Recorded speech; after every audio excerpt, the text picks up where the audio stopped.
This game 90 minutes old already. We are only through 3 innings. And the Raiders hold a 6-2 lead. And in the third, though, Steve, Lancaster showed signs of coming to life. And the Raiders' 6 runs may not be enough. Well, this game's certainly taking a different pattern than the first game. First game, really, even with the scoring, it was a pitcher's duel. Lancaster already in this game, just coming into the 4th inning, they've stranded 5 runners. The Raiders have stranded 4 already. Cunningham ready to go. Here's his first pitch. And it is a strike, swinging strike, 0-1. B.J. Johnson, the DH, is the batter.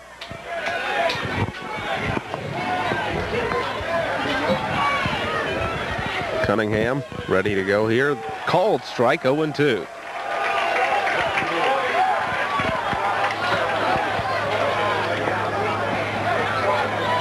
Reed on deck.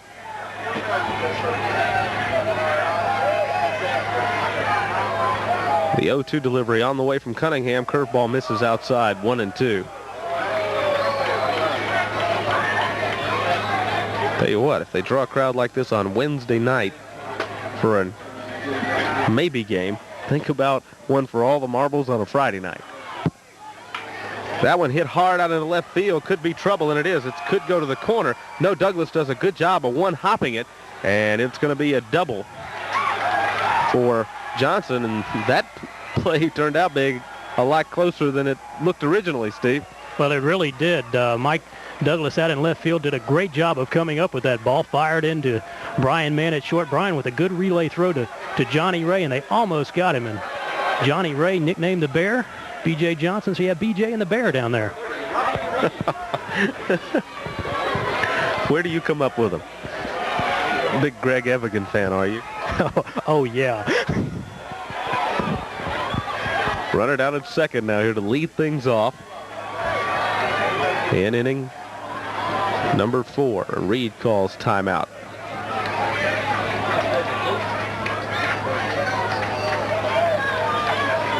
For once, it'd be nice to see an inning just whip by real quickly.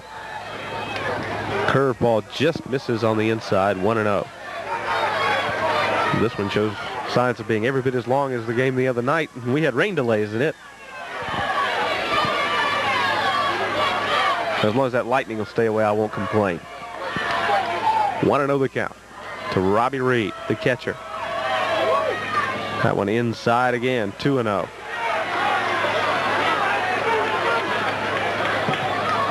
Mark Lambert would be the man coming back for Lawrence. Pep Harris would be the man coming back for Lancaster if we wind up playing a game 3 on Friday. That one just missed outside. 3-0 the count to Reed.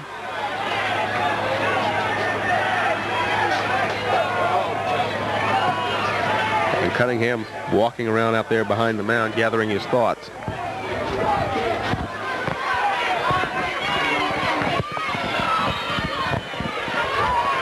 Three-0 the count. Here's the delivery. Called strike on the outside corner. 3-1.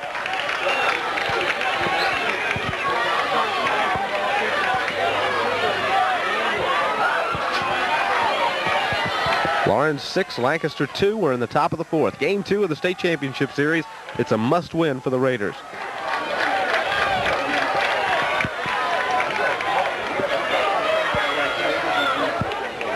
Little work to clean off the plate. We're ready to go again. Reed steps back in there. Left-handed hitter with a 3-1 count. Cunningham wise throws that one hit hard right at Reed Edwards. He one-hops it, runs over to first, and tags the bag. And we have one down, but B.J. Johnson will move over to third base. And we now have that runner down at third with one down. Great play down there by Reed Edwards at first. He's a left-handed batter, but a right-handed thrower, so he had to go backhand for that ball. Made a great pickup. There was no chance he was going to get B.J. Johnson over at third base, so he went and made the safe out. Back to the top of the order, Aaron Curitin, the batter, the right fielder. And, ooh, that one way inside. 1-0. Well, last time we came up, we thought the first pitch at Curitin was going to hit him. So you can tell the Raider book on him is jam him inside. Well, they really are. They came outside on him Monday night. I think they think they're going to confuse him a little bit by coming inside tonight. If you remember, after almost hitting him last time, he came outside, and Curidan lined it out into right field gap. That one foul back to the screen, 1-1.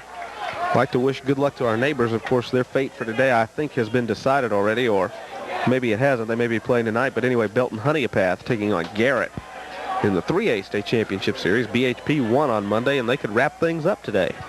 Talk about a great ball player. How about Chad Roper over there? Outstanding pitcher, and he's just a sophomore. Foul back by Curidan. The count goes to 1-2.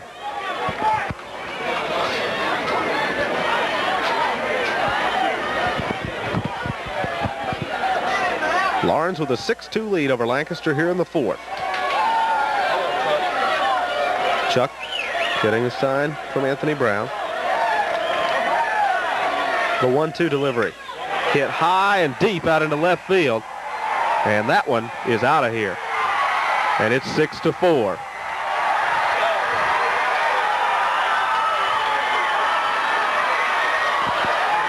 The Lancaster players flooding out to the plate to meet Curidan as he comes around.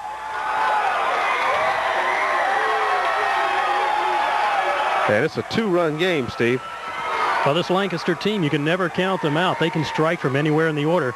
For Aaron Curidan, carrying the big bat so far, has a homer, a triple, and 3 RBIs and 3 trips, Doug.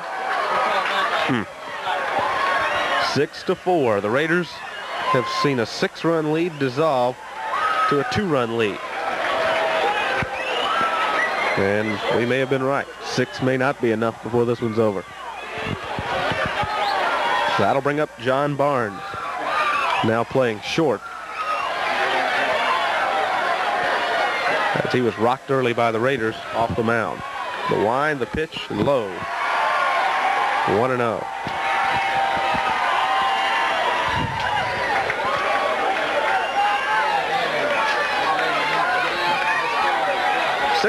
Raiders by 2. 1 out, top of the 4th. Curveball inside, and he got him to chase a bad one. 1-1.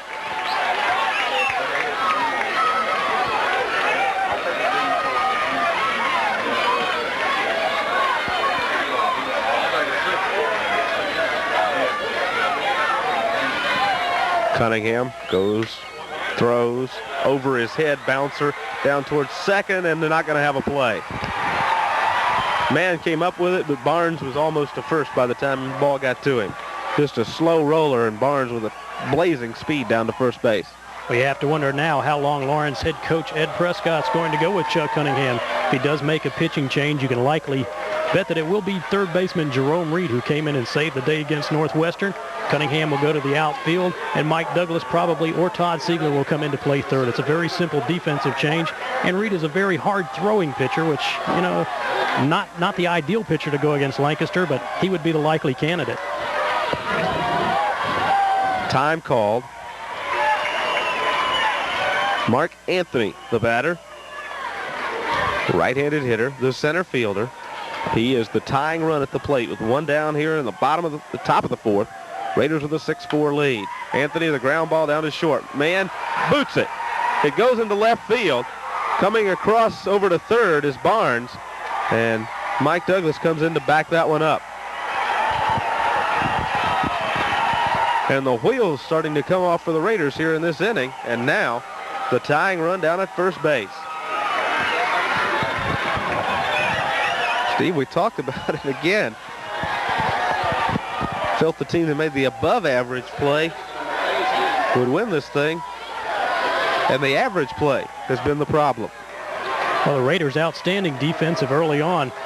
Again, they're falling back into the pattern that they fell into in Game 1 on Monday. Just not concentrating out there. I think they're a little shaken right now by this Lancaster comeback. Pep Harris calls time, the cleanup hitter in there, and now he would be the go-ahead run. Runners at the corners, 1 down here in the 4th. The Raiders lead at 6-4, but it's shaky at the moment. Cunningham delivers to Harris. That one pops away from Brown, and Mark Anthony will take second base. Well, that eliminates the double play possibility to get out of the inning. And now you've got the tying run in scoring position, and Ed Prescott will call time. And he's going to come out and talk with Chuck Cunningham and Anthony Brown. Judging from Ed's reaction after the home run, I don't think the pitch that was thrown was the one he wanted, because he immediately looked out at Brown and was a little quizzical as to the choice of the pitch. Well, when Chuck struggled in the first inning, I was down on the field, and Coach Prescott was really upset that Chuck was relying a little bit too much on the curveball. He came with the first 3 or 4 pitches with the breaking stuff, and, you can't throw that many breaking balls against a good hitting team like Lancaster. You have to mix them up. Chuck does have a pretty good breaking ball tonight. He just hasn't gotten some calls on the outside part of the plate. If he does get that working, then he can use that to set up his fastball, and he'll be much more effective. So the Lancaster crowd making a lot of noise over here to our right. And they are excited right now. Lancaster with all the momentum Monday night. The Raiders took it early here, having a 6-0 lead after 2 innings. But Lancaster coming back. They now have the tying run down at second base, trailing at 6-4. 1-0 count to Pep Harris here with 1 down in the top of the 4th. The wind, the pitch from Cunningham, hit high and foul down the right field line, out of play. And it'll be 1-1.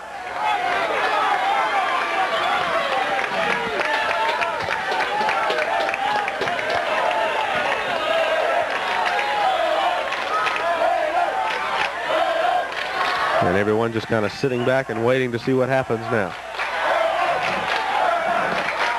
1-1 the count to Harris. Here's the pitch from Cunningham. That one's going to get away, get back to the screen. 1 run will score it at 6-5. Anthony moves up to third base.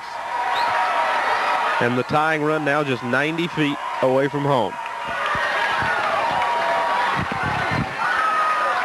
And with only 1 out, that's very important, because you can look at another wild pitch. Cunningham already with 2 wild pitches this evening.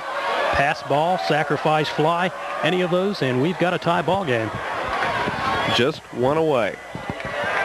2-1 count on Pep Harris. Well, the only 2 choices Ed Prescott has would be Douglas and Reed would be the likely choice if they go to the bullpen. 3-1 the count. Although if it comes down to it, do you mortgage your future and put Lambert out there tonight? He's still got 3 innings he could throw. Well, I'd say without a doubt, this is your future right here. This is the state championship series. If you don't win this one, there's no tomorrow. Ball 4. He walks Harris. Runners at first and third now with 1 down. And that'll bring up G.G. Harris. So the Raiders really struggling here in the middle innings. Jumped out early, 6-0. It's now 6-5. Doug, I'd say this is the man that Chuck Cunningham has to get. If he doesn't, I think we're going to see Jerome Reed come in relief. Harris steps in there. Cunningham with a glance over at first. Here's the pitch. It's hit hard out at Douglas. It's going to fall in for a base hit. We are tied at 6-6.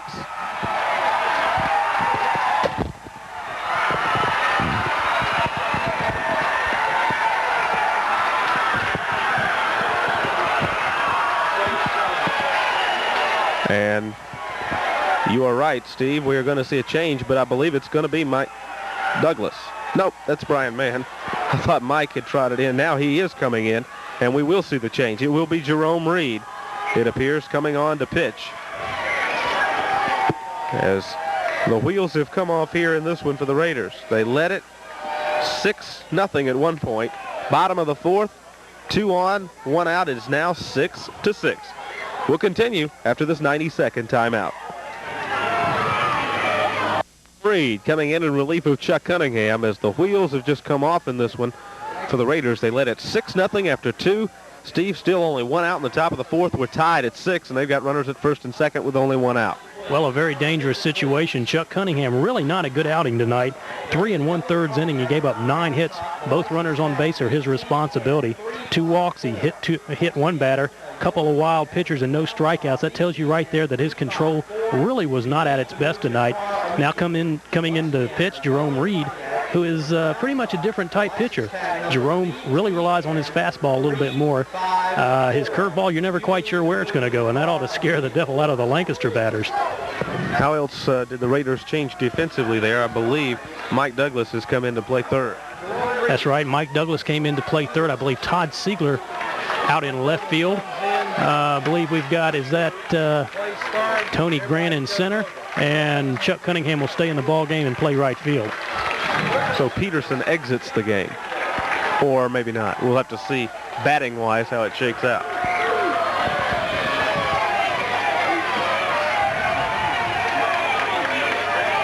Did not have a DH, so I don't guess that would be in play. Called strike on the outside corner, 0-1.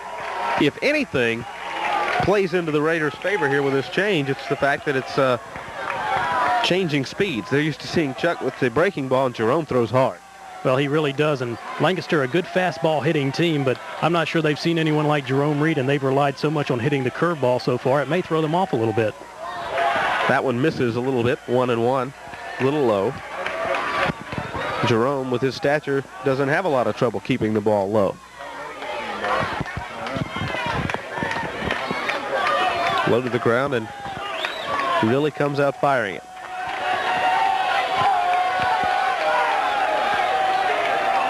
One ball, one strike. Missing high, 2-1. Jerome trying to get the curveball over there. If you're wondering what kind of arm Jerome Reed has, just know that he's the quarterback on the football team and can get the ball about 60 yards in the air, so there's no problem throwing the ball.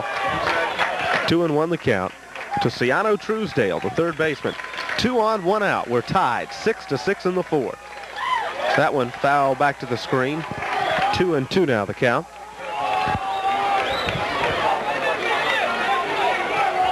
He is, the 8th man to the plate in this inning? That's right. Truesdale 0 for 2 tonight. Came up in a similar situation back in the third inning. Bases loaded. He fouled out to Jerome Reed at third base. 2-2 the count. Reed to the line, the pitch high, and Truesdale got under it. Hit out into left field. Siegler better hurry, and he does. And nobody will move up. We have 2 away. That one looked like it was hit well early. Then it just kind of got up there and died. And then it looked like it could be some trouble. But they get under it and make the play, and there's 2 down now, and that'll bring up Hegler, Lancaster's pitcher. The book on Hegler tonight, he's 1 for 2, had an infield single back in the second, and he was doubled off to end the inning. 6-6. We're all tied up. Lawrence and Lancaster, game 2 of the state championship series.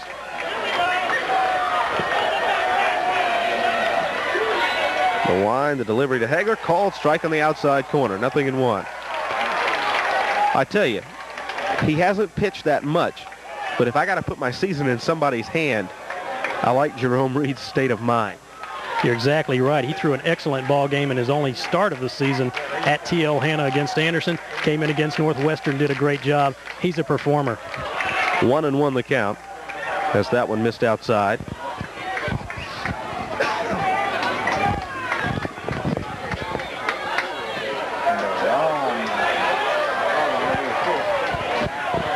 Two down here, 2 on. Top of the fourth. Raiders tied with Lancaster at 6-6. Misses high with the curveball, 2-1. Well, one bugaboo that just didn't bother the Raiders most of the season has really killed them. In the first 2 games here in this series, 5 errors. Well, you're not going to win many ball games with defense like that. They came out tonight. They appeared ready to get it done, and I tell you what, they've just seemed to have lapsed back into what they did Monday night, and that's not play solid defense. 2-1 pitch. Foul back to the screen, 2-2.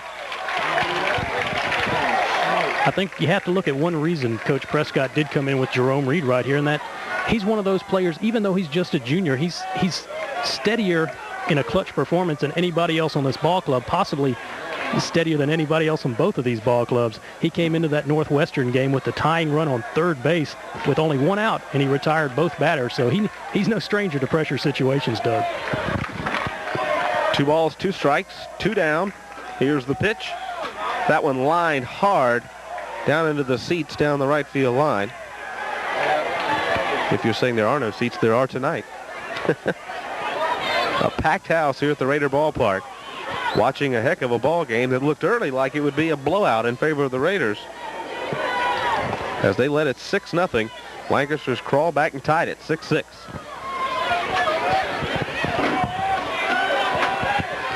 And you know now that over the next 3 innings, the Raiders have got to get somebody across the plate to keep the season going. 2 balls, 2 strikes. There's the pitch high, 3-2. Runners at first and second, 2 down. Hegler the batter.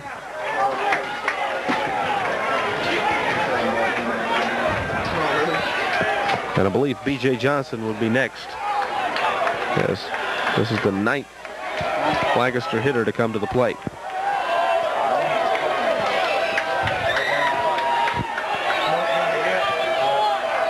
Reed ready. Now he's going to throw over to first. Not in time. 3-2. Or 3-2 the count. 6-6 is the score.